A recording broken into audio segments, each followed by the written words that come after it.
Here's the other thing. We're everywhere, my friend. Sean McGuire in Foxboro at Gillette Stadium. Let's go to him now, get some reaction. Sean, I mean, listen, we talked about this draft over and over again till we're blue in the face. We're finally here, and it went exactly as we suspected. Will Campbell goes number 4 overall. What were your thoughts? Give us the pulse of the moment of the building there.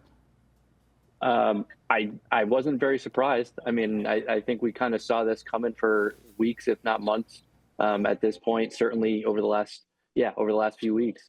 So I wasn't totally surprised. I was, when the Jags trade up and they traded 2, you're like, oh my God, could they do this for Ashton Genty? And, kind of coming from that perspective. But once that was Travis Hunter, it was, the news story was written and published on NESN.com right away, just because we didn't know it for a little while. So in terms of my thought, I think it's the right move. I think that they targeted the best player for their position. They need to improve the offensive line.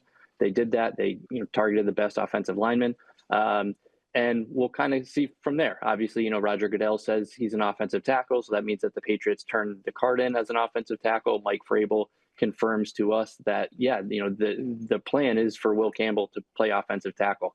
And we'll see how it goes in 3, 4, 5 years down the road. But I think at this point in time, they targeted their biggest need with their premier pick, and it made all the sense. Mike Vrabel spoke, Will Campbell spoke, Sean. What jumped out to you, especially what went into making this pick? Because we were having the discussion, okay, cool, they went with a guard, they went best offensive lineman, you still need a left tackle. Yeah. What jumped out to you about what Mike Vrabel shared about Will Campbell and why they made this selection? Yeah, I mean, and you guys are saying they still need a left tackle. I don't think Mike Vrabel and them feel that way at this point, at least at this point. And Vrabel was asked about that, about kind of if this turns into something different over the long term, does this evaluation look as good? And essentially Vrabel's response was that they're not worried about the long term. At this point, that would be unfair to the player. So right now they're worried about the player. They're worried about the here and now, and they view Will Campbell, today, tomorrow, as a left tackle. So I think that was one of the things that stood out. Vrabel also went into and said how it kind of the board. What was a quote? The board fell perfectly, essentially, and he called it a very easy pick, and just said how it was. The Patriots' biggest need was also the best player on their board, and that's how it aligned. So for Vrabel to call it an easy pick, I think that certainly stood out. They talked about, the process and getting to meet Will Campbell and just how he stood out among all the prospects that they met. So that was certainly something, just all of the above, kind of fell in love with him. Vrabel talked about his play style, his demeanor, his effort. He also was asked about, when he gets beat, and he said, he's like, all left tackles get beat. It's the NFL. They're going against the best edge rushers, and all of them are going to get beat. But he feels confident in how Will Campbell will kind of process that and, come back and respond to those situations. So those were certainly some things that stood out from Vrabel. Smeezy, we saw Membu go 7. We saw Banks go 9. I mean, these are all contemporaries here of Campbell. I mean, we had Keegan up here, and he's like, I would have taken Membu at 4. How did you sort of have this in terms of your ranking with these guys? Did you have Campbell ahead of Membu and Banks? Because George and I keep going back to the word safe. This felt like the safest pick out of the crop. Do you agree with that? Did you have them sort of rated in the same order?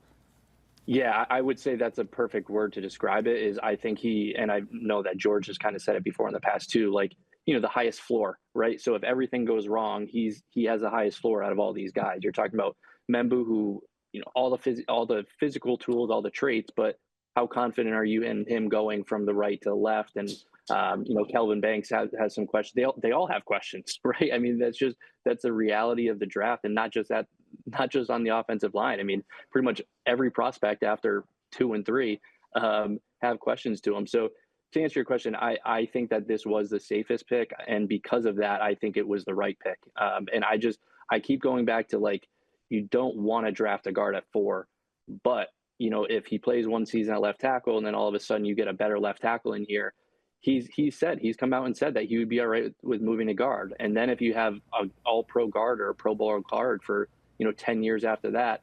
I can't view that as like the absolute worst case scenario. And that is because of a lot of the prospects that are in the tier with him. I think, if me and George talked about it the other day, if they had a chance to go get Abdul Carter or something, that's a different story. But based on, where they're drafting, the prospects that are around their pick, the prospects that are available at their pick, for those reasons, I do think that Will Campbell was the best and the safest.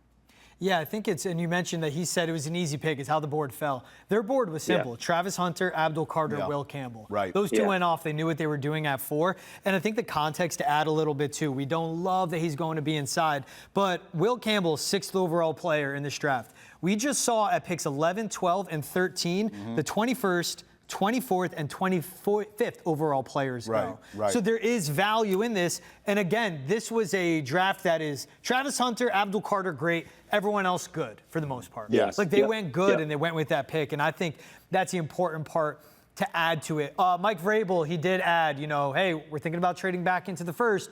Sean, you hear that and talking to some of the people down at Foxboro, what's the thought there? Go back in for Josh Simmons, Arante Ursary, go back in for a pass catcher. What are you thinking there? I think if they were to go back, I would imagine it's for a pass catcher, whether that be, one of the tight ends that are still there, or I would assume more likely a receiver, Emeka Boka, Luther Burden. And you guys are watching the draft unfold in real time. I've been on press conferences and doing other stuff, so I haven't watched pick 1 through 15 at this point. But yeah, I would say, to answer your question, I would think that it is for a pass catcher. He was also, just to kind of touch on the trade note, Vrabel was asked if the Patriots received any calls, and he said no. He said they didn't receive any calls for number 4. They would have been open to it if they did receive calls, but ultimately they were happy to kind of stick and pick Campbell at that point. Yeah, and I think you haven't followed it, but Colston Loveland went to the Bears. Tyler Warren just went to the Colts. Yeah. Your Cowboys took Tyler Booker, which I love. I mean, they're revamping the offensive line. And let's talk about that. Like you said it, Sean, you don't love taking a guard at 4, but if over time and you get a left tackle in this draft, maybe they swing a trade midseason and then you have your left tackle. Who cares where you got who? Because you have your quarterback and you have a Pro Bowl offensive line. That's right. And that, George, to your point, that's kind of how I see it. I mean, hopefully they're not picking at 4 next year. But if they, maybe next year they have the opportunity, it's a deeper class at offensive tackle or whatever the case may be, or one follows to them, and they get a left tackle at that point. Then you're talking about 2 back-to-back first-round picks on your offensive line. Offensive line is solidified. I cannot see that as like a bad scenario or a bad, outcome for them over the 2 years. S-Mac Attack, I am just so happy that the past few years this team has stayed where they are and picked where they pick. And now we're talking about maybe they're trading back into the first round. Aggression. I mean, is it not refreshing to you, my friend, to not trade back all the time and take guards you never heard of? It's a new day around here, Esmeezy, isn't it? Yeah, no, that's a great point. I mean, last year they picked the player that they should have picked, right? And now they have a franchise quarterback. This year, I think they picked the player they should have picked, and hopefully you get a franchise left tackle out of it.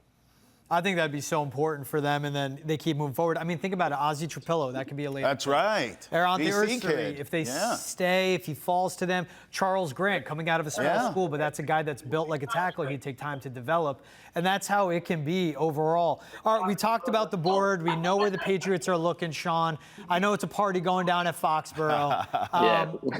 What was the vibe like from Mike Vrabel? He kind of seemed locked in. He kind of seemed like, hey, we got more work to do. I'm not going to be out here long.